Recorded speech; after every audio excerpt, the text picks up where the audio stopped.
my 6-year-old was screaming in her wake. She didn't fall asleep yet. She was scared, hence the wake. She had been awoke the whole time. My 6-year-old is woke and apparently afraid of sloths.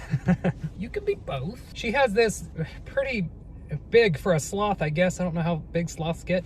Stuffed animal. I walk into the room. She's screaming, crying, and yelling. So was I, but that's just because I had to talk over her so she could hear me, try to reassure her. I'm sitting on the edge of her bed, my back facing the door, talking to her, trying to reassure her. She looks at me, says, I saw the sloth move. Now I'm afraid, because I've seen the sloth move before. It may be my eyes playing tricks on me, but that ain't no coincidence that earlier before dinner, I saw the sloth sit up in the bed, and then now it's moving in the night times?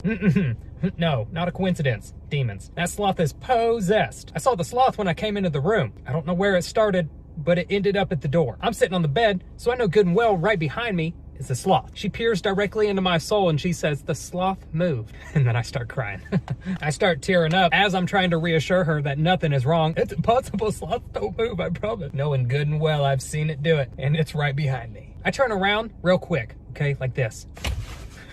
Mainly to fling the tears from my eyes without wiping it, because that shows fear and I don't want her to think I'm afraid. How do you reassure a 6-year-old that something doesn't move when you know good and well it does? It's possessed. So I turn around and look at the sloth.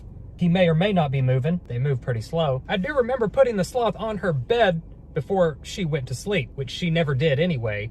She was always awake. Okay, now I get it. It's a big difference. Seeing a stuffed animal do this, normal.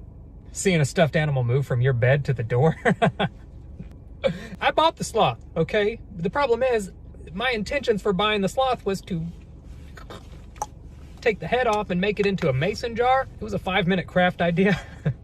So the sloth knew why I bought it, but I ended up not doing that and gave it to her anyway. I know how to deal with a lot of situations, such as monsters under the bed. Shove as much stuff under there as you possibly can. There's no room for monsters, okay? Boom, problem solved. Now they're in the closet.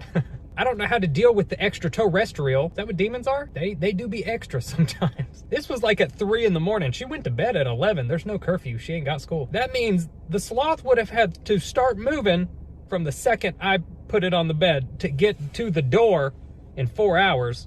They ain't quick. If anything, she should be happy that that's the only animal moving, okay? If it does start moving again, you have so much time to get out of the house. They're so slow. Just be grateful that your lion stuffed animal didn't move, because if the lion was the possessed plushie, then it would have already accomplished the task that the sloth was trying to get to, but got stopped at the door by me. I don't know why you stopped. I intimidate no one.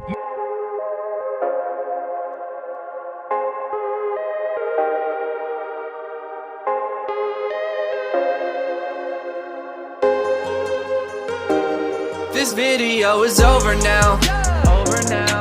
You'll find something else to watch, or just watch this video. I know we had a lot of fun, but you can't stay on this end screen forever. This video is over now. So why are you still watching this? Do you not have anything else? I have lots of other videos that you can watch, and I'm sure you'll enjoy them just as much. Now I'm actually kinda concerned. Did something horrible happen to you? Did you leave the room and forget you were watching YouTube?